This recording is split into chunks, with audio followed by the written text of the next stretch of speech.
Hello everyone. So আজি এটা special dish বনাম আৰু স্পেশাল ডিশটো হ'ল শুকান মাছ আৰু ৰঙলাও ভাজি। সো শুকান মাছত মই লৈ লম সৰু সৰু মিছা মাছ আৰু লগত লৈ লম ৰঙলাও। সো প্ৰথমতে আমি কেৰাহীখন অলপ গৰম হ'ব দিম। যেতিয়াই কেৰাহী অলপ গৰম হ'ব তাত আমি দি দিম তেল।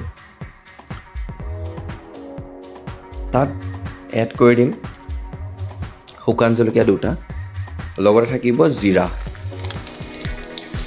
যেতিয়া জিৰা অলপ ফুটিবলৈ ধৰিব তাত দি দিম পিঁয়াজ মই দুটা লৈছোঁ। পিঁয়াজ যিমান বেছি দিয়ে সিমান ভাল। পিঁয়াজখিনি অলপ ভালদৰে লৰাই ল'ব আৰু যেতিয়া পিঁয়াজ অলপ গোল্ডেন ব্ৰাউন হ'ব তাত দি দিব আপুনি আদা নহৰু পেষ্ট। আদা নহৰু পেষ্টখিনি এনেদৰে মিক্স কৰিব যে তাৰ গোন্ধটো নাইকিয়া হৈ যায়।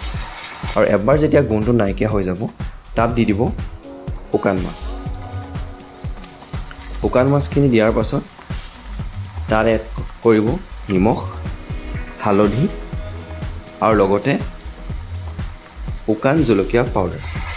মছলাখিনি জ্বলি নাযাবৰ কাৰণে তাত দি দিব অলপ গৰম পানী আৰু এনেদৰে লৰাই ল'ব।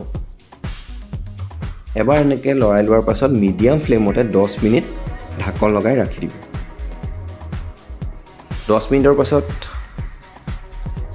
আপুনি তাত এড কৰি দিব ৰঙলাও পিচেছ এড কৰি দিব